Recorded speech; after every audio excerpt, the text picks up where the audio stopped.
everybody, and welcome to the Knitting Game and Other Stuff. This is episode 42 for November 21st, 2012. And here in the United States, this is the Wednesday before Thanksgiving. So this episode is turkey, because that's what we're going to be eating tomorrow. So I am recording really late, especially since I left work early today.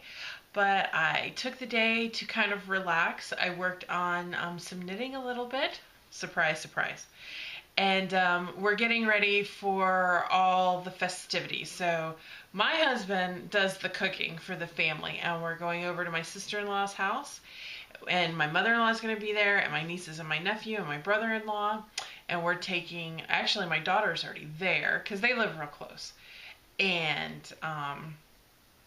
my husband started cooking tonight, so he did the chocolate pudding for the pies, because we always have chocolate pie. He mixed up the brine, because we brine our turkey breasts, so he's going to have the turkey breasts soaking and marinating in the brine overnight. And what he does is in the morning, he puts an apple and an onion instead of stuffing, inside of the turkey breast, and oh my gosh, the brine makes it so moist, and he does it with apple cider, but the apple and the onion inside for some reason just gives it that extra little pop of flavor, and it's great. So I'm really looking forward to his turkey because we only get it like twice a year at Thanksgiving and Christmas. So here we go. Holiday season is upon us. So let's get right into it since it is a little bit later than usual. First of all, I'm Lesley, your host. And if you're a new viewer, thank you very much for checking me out. And if you're a returning viewer, thank you very much again for coming back week after week. I have a lot of fun doing this, and I hear a lot of people say, oh, it's just like knitting with a friend. And that's exactly what I want this to be, is your time to sit and relax for about a half an hour and just do your knitting and your fiber and your fabric art and just have a good time. So thank you for coming and joining me this week. I know this is a busy week for everybody. So getting into it, if you want to reach out to me on Ravelry or Plurk or some of the other social network sites, I have the show notes on my blog, which is myordinaryjourney.com, and you can find the show notes there, and they have the links to get in touch with me and friend me in various places. So check that out. I had a lot of people join this week, which always makes me happy. At last count, we were at 138. So that means we're only 12 folks away from 150 member milestone giveaway. So I can't wait for that to happen. I feel that before Christmas we're going to make it. So I'm very excited. So I want to take this opportunity to welcome everyone that has joined this week. So let's see. We have Julie and Donna, Jenny, Sarah, I'm going to say Heggy. It's H-E-G-E. I'm going to go Heggy. And then Melissa, Laurel, Joan and Jean, Wendy, Gina and Kathy. Thank you everybody for joining this week. And we do have some birthdays. We have 3. We have Spun Too Tight, and that's Ashley. And Last Knit 2, that's Lisa, I'm sorry. And Jill Shoke, that's Jill. So happy birthday, guys. What a great week to have a birthday. It's all fun and family and wonderful food. So that is great. So happy birthday. So some shout outs. In case you're new or maybe hadn't had a chance to check it out yet, I want to give a shout out to an independent dyer that is Inked Knits, and she's from Alaska. That's Emily, and from Anchorage, and they do some wonderful. She does some wonderful hand dyed yarns which she takes her printing background and color work and translates that onto yarn. And her inspiration is often drawn from the nature in Alaska. So it's an interesting and different perspective, and I really enjoy her yarn. So check her out. And to help you out, through the end of the year, Inked Knits has given the Knitting Game viewers a coupon code for 15% off of your order, and that is until the end of the year. And that is Knit Game, all one word. So NITGAME, all one word. And again, this is all in my show notes. So if you miss it, don't worry. Just head on to myordinaryjourney.com.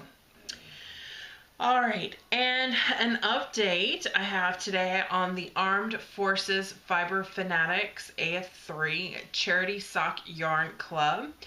The lottery closes tonight in just a few short hours, and I'm very excited. I'm going to send out your, if you make it in, I'm going to send out your notices that you made it in. And what I'm going to do, just so everybody knows, is if you don't make it into the first round of 29, everybody that registered for the lottery up until 11:59 tonight Eastern Time will be put in a wait list. And if for some reason an individual can't fulfill their order or their commitment for a month, or if they have to drop out of the club, never fear, you do have a chance to get in, because I'll do a random number generator for the wait list, and I'll start picking people and going through and seeing if somebody wants to pick up that spot, even if it's a month. With the dyers that we have lined up, I expect it's going to be some amazing stuff. So again, that is Lollipop Yarns, Fiber Nymph Dye Works, Another Crafty Girl, Diabolical, and Inked Knits. So we've got 5 really great dyers lined up, and I'm so excited. So anyway, moving on. So this is the question of the week, and being that today is the day before Thanksgiving, I want to ask you about the day after, Black Friday. Do you guys do Black Friday? The answer for me for the week is I do not. I don't remember Black Friday being all a big deal when I was a kid growing up, so I don't have any inclination to go and do it. There's too many people and there's too much traffic, and those are two things that raise my blood pressure, and I don't have a problem with blood pressure, and I don't want to start, so I stay away from Black Friday. Now, Cyber Monday is a different story. Our family, we are all about buying everything online. We are Amazon Prime members, and we've been Prime members for years. And as soon as we became Prime members, we started buying everything online. So our kids, they do their Christmas lists in Google Docs, and they give us links in Amazon to what they want. And they've gotten smart, and we've gotten smart, and that's how we do our Christmas lists. So no Black Friday, but yay for Cyber Monday. Okay, so we are moving on to the knitting game. This is why everyone's here, right? All right. So we have wrapped up round 2 of the 1-in-1 scarves, shawls, and shrugs. I'm sorry, I'm going to start again. It's the 1+1 scarves, shawls, shrugs, 25 plus projects for just 2 skeins of yarn. So it's by Irish Sherrier. So last week, which was round 2, we had the Taj Mahal scarf, and I had that up against, and that was the challenger. The returning champion was the exotic draped ruffle. So this week, you guys, let me tell you, You guys were very, very clear on which one you like and which one you didn't. I mean, I was really surprised. So, with 75% of the vote and an overwhelming majority of folks selected as a winner for this week, the exotic draped ruffle.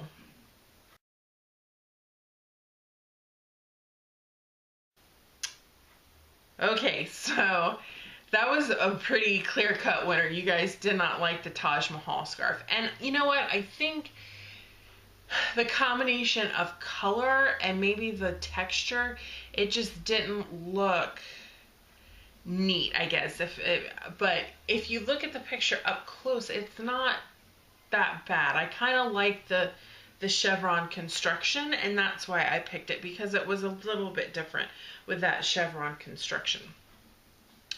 So anyway, I guess that point is moot now, because we've got the exotic draped ruffle as our returning champion for the third round. And for the third round, the challenger that I have chosen is the corrugated rib scarf.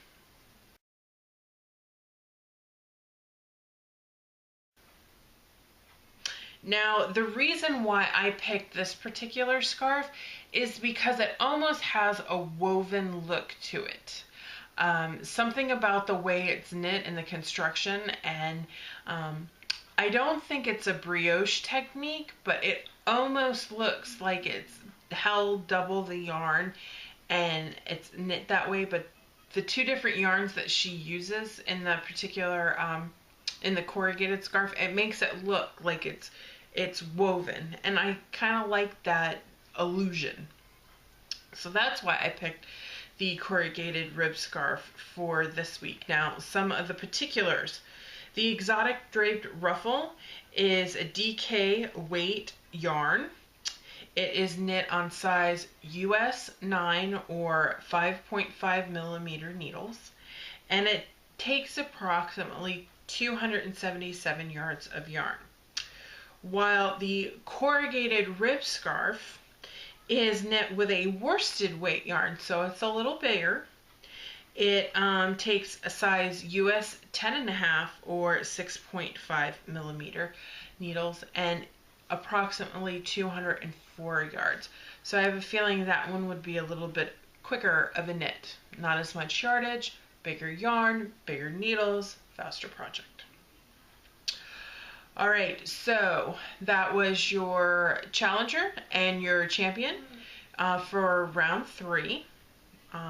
The voting will close a week from today on November 28th. Don't worry, I remind everybody all the time. So now we have an update. I have made some progress on my easy 100th anniversary camping half circle shawl.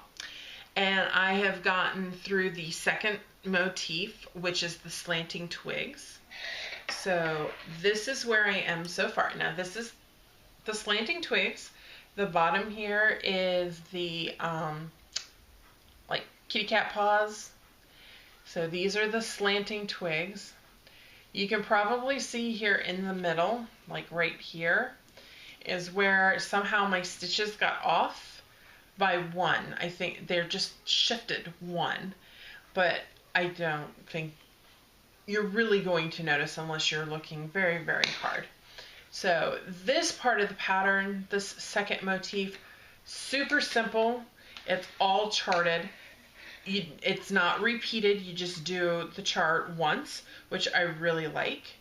So I've done like the little border area that goes between the different sections, and I'm getting ready to start the increases for the next round. So that is amazing fun.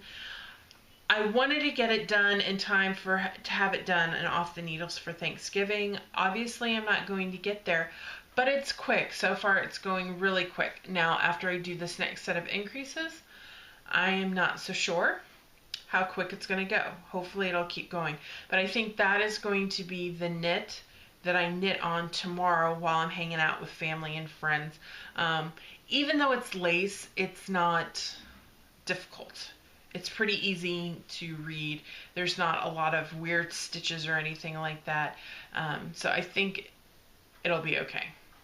So, and the glass house hat. I'm going to start putting, as Steve from Dramatics Knit says, the Dicky-Doos, my stitch markers. I'm going to start placing stitch markers here as soon as I get done podcasting so I can show you how much progress I've made. So here is the brim of the glass house hat, and this is my little stitch marker present from Stitches Please. That is the beginning of my round. Lovely, lovely, lovely. I don't really know how much I have left. I could probably start with the regular yarn. Shoot, I don't have it handy. Oh, I do. Okay. So I did wash it. I thwacked it. And then I caked it and I remeasured how much yarn I had. And originally I had thought that I had about 300 yards of my hand spun. Unfortunately, after I washed it and it puffed up a little bit, I only have about 293 yards, and that is not going to be enough to do the hat.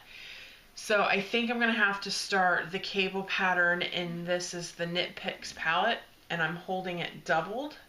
So I think I'm going to have to start the pattern using the bubblegum pink yarn, and then work this in a little bit later on. I don't know how that looks, and it makes me a little nervous that it's going to look weird. And I really don't want to waste good hand spun yarn on something that's going to look weird, so I'm a little nervous. So we'll see. And that's in, I call this my grease bag because it reminds me of the pictures. I don't know where it is in Greece, but it has the beautiful blue water with the very stark white buildings with the blue roofs. I don't know, that just reminds me of Greece. So my grease bag. Alright, so those are my two projects from the knitting game. So now I will move on to the other stuff. Okay, I do have a finished object of sorts. If you've tuned in the last few weeks, I have been working on a project to write a pattern for a cowl. And I put out feelers for test knitters, and I've got several people that have test knit the pattern, and really great suggestions, got it all fixed up, and I published it last night. So I'm super excited about that. So not only do I get to draw for the AF3 Sock Club tonight, I'm a published designer now. So if you want to check out the Three Willows Cowl is what I named it. There is a link in the show notes to the Ravelry project, the store page, where I put it up for sale, and it's $2.50. It is $2.50. But it's fun and it's a quick knit. I think most folks are getting it done in a day or maybe 2 evenings worth of knitting. I know several folks are knitting them to give away as Christmas gifts because they are so quick to do. And it really is fun. So hopefully you guys enjoy that and check it out. I had a lot of fun coming up with it, and I've already started to have more ideas of what's coming next. It's like an avalanche. It's great. So I'm having a lot of fun with that other aspect of it. So we'll see where this kind of takes me, because it really is a lot of neat stuff.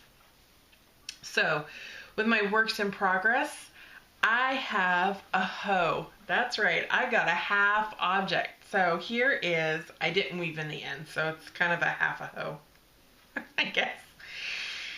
These are the Augusta mitts that I did for my daughter, and I kind of fudged them a little bit. It calls for a certain number of repeats here on the bottom, which I did. I did the complete number of repeats on the bottom and the complete number of repeats here on the thumb, but I did not do the called for repeats here on the top part of the palm, and I added ribbing up at the top just to give it a little bit of stretchiness.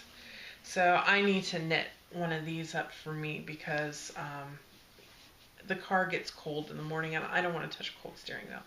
So here's kind of how it looks. And I'm knitting this out of hand spun as well. This is Gnome Acres. It is Falkland and it's in the Loki colorway. And I sort of spun it kind of fractally. I had 2 8-ounce braids. So this is a 2-ply.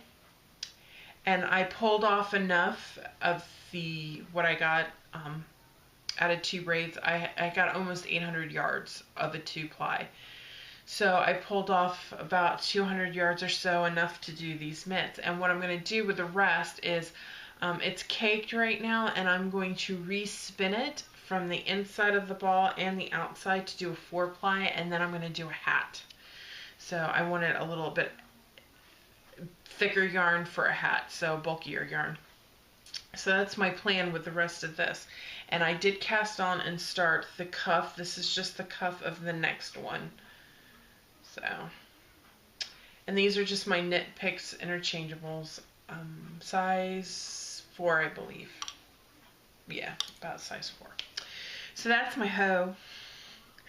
Alright, and then I'm off to the Cool House hat. I'm doing another Cool House hat. I did the first one from Into the World in the Abercrombie colorway, and it was an MCN base. It was lovely stuff.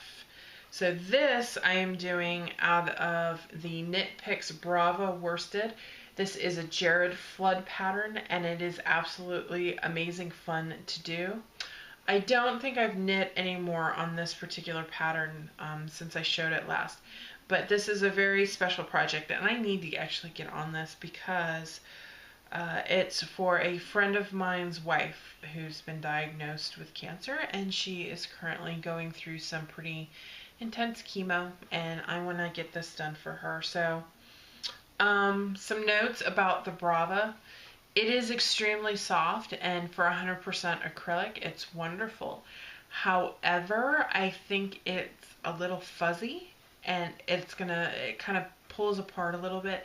So I think if you were going to use it for a sweater or something that rubs a lot, you would get a lot of that pilling, and it might not be a good choice for a sweater. But for a hat, I think it's fine. And it is wonderfully soft, and I wanted to make sure that she had something soft for her head. Alright, and then the last knitting project that I am knitting, this is a fun one. So Highland Handmaids, that's Boutros Babe Heather, she designed a sock called the Don't Cage Me In sock. And I got the pattern because I really liked, with this, it's a simple cable pattern, and I like the 1-stitch cabling, and this one, the cables pop really well. Well, Heather uses a different technique to make her little cables pop, but I think they are the most delicate. Now, I just started on the toe, so I only have about 4 rows done here, and I don't know if you can see, but oh my goodness. These are the most delicate little cable stitches. Oh my goodness, they are so cute. And I love her toe method. The increases she uses for the toes, I think is wonderful. And I'm going to kind of incorporate that into my basic vanilla sock. If I have sock yarn in my head, I'll use her toe. So I happen to win a skein of her yarn. It's a sugar maple sock base, but it's in her Unforgettable colorway, and it's a one-off. It's a not custom done, but this is what she used to soak up her extra dye in her dye pots while she was dyeing. So there will never be another hank or another thing of sock yarn, skein of sock yarn like this ever again in the world, and it's mine. And it's greens and blues, oranges bordering on a tan, some grays, almost purple, but it's beautiful together, and the pattern just brings out those lovely colors. It is just wonderful. So I'm using Highland Handmaid's yarn with a Highland Handmaid's pattern, and I think it's wonderful, wonderful stuff. And these I'm knitting on my size 2 Chow-Goo needles, and these are a 40-inch cable. And the reason why it's so long and I'm not doing it at 2 at a time is because the cables are a little stiffer on the Chow-Goo needles, but they're wonderful. Oh, I love them. Love them. Love them. Love them. But I don't want ladders. So if you get the bigger cable, you won't have the stretching you get if you're trying to see how here it's like wide. If you get the longer cable, you'll get this kind of crossover effect where your two sides meet, and that'll keep you from having ladders quite as bad. So that's why I have the longer cable. Alrighty, so that's all my knitting that I've been doing, and it's a lot. And I've actually been working on everything, I think in the last week, at least a row. At least one I've done, I know. Yeah. Maybe not. I can't remember. I think so. Anyway. But it's better than just working 2 at a time. So, on to my spinning. Okay, so last week I got in some Rambouillet from the Widdershin Woolworks. And I said, you know, I think it looks kind of like my old appliances from Highland Handmaids. Well, this is the Rambouillet from the Widdershin Woolworks. Now look at them colors. Now this is my braid of Highland Handmaids.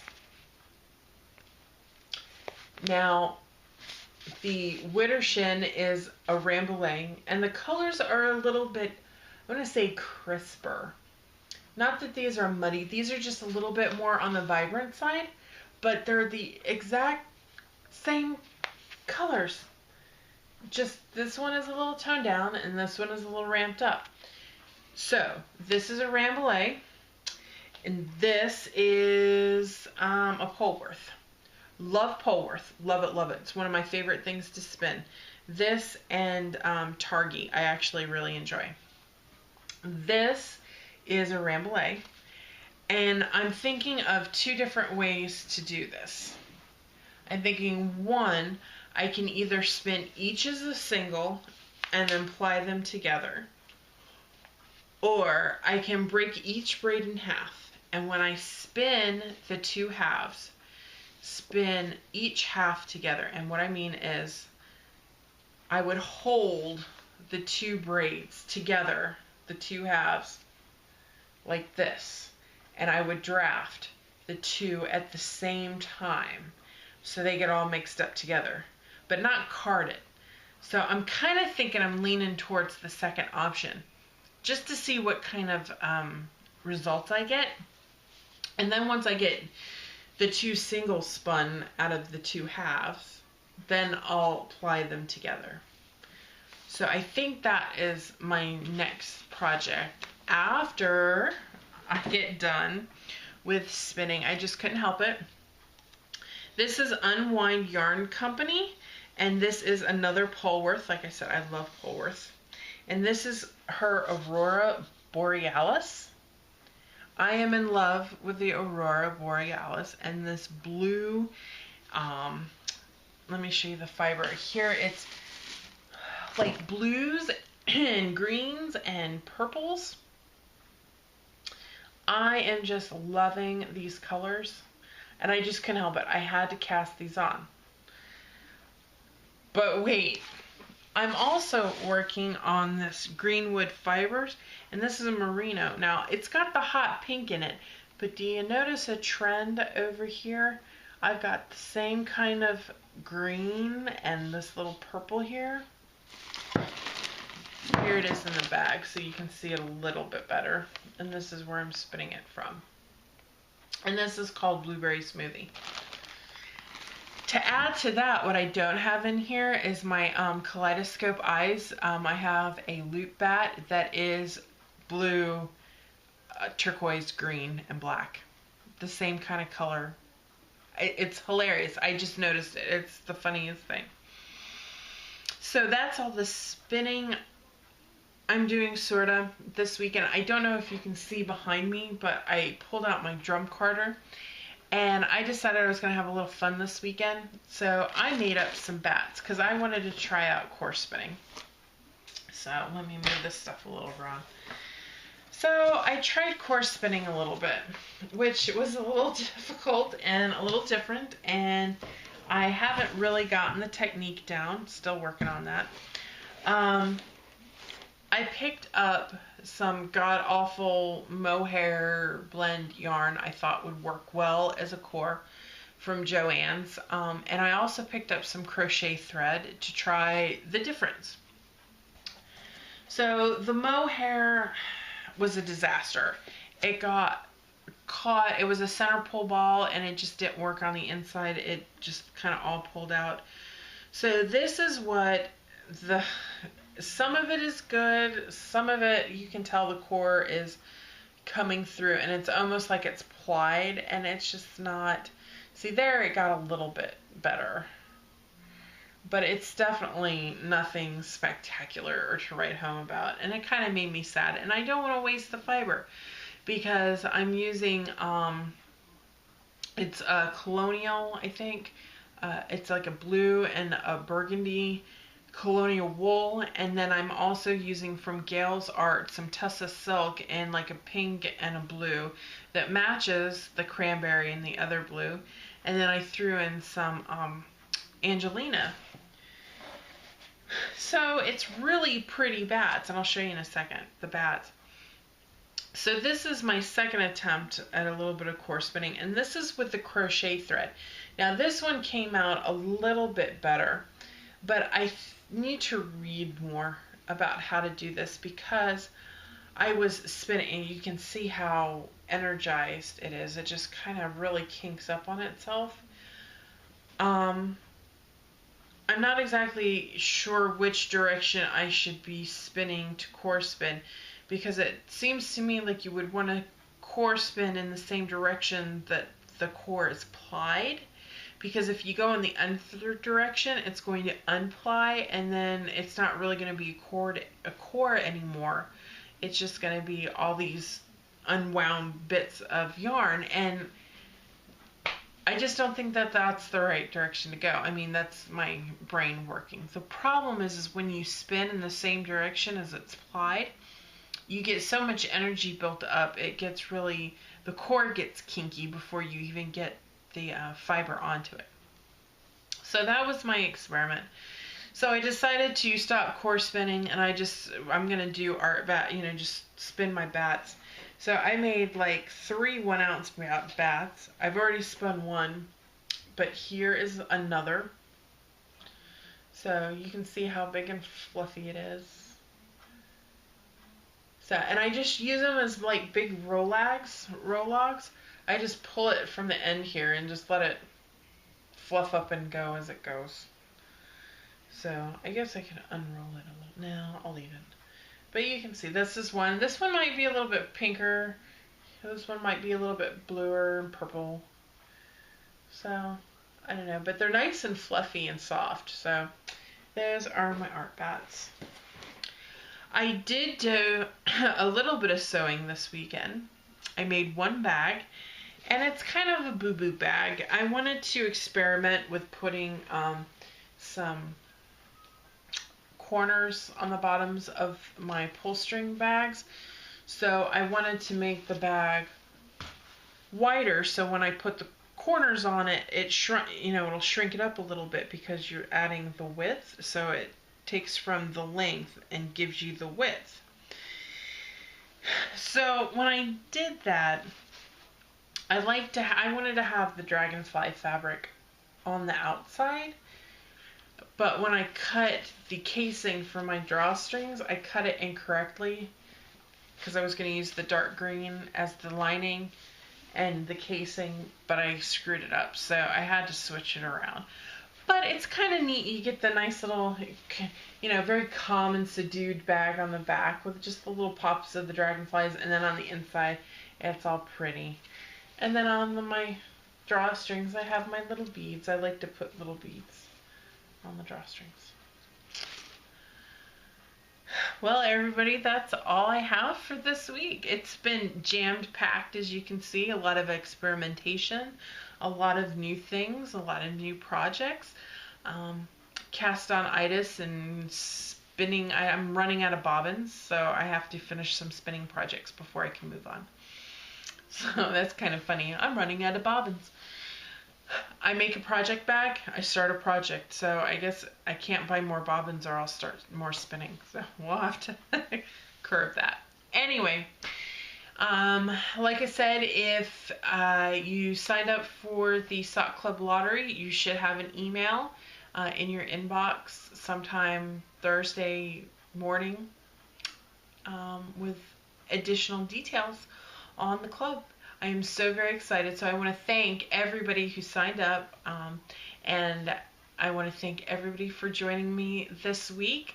You're probably watching this like on Sunday afternoon, way after Thanksgiving. So I hope you enjoyed your Thanksgiving dinner by the time you will watch this. Alrighty, so have a great week and don't forget to vote. Bye.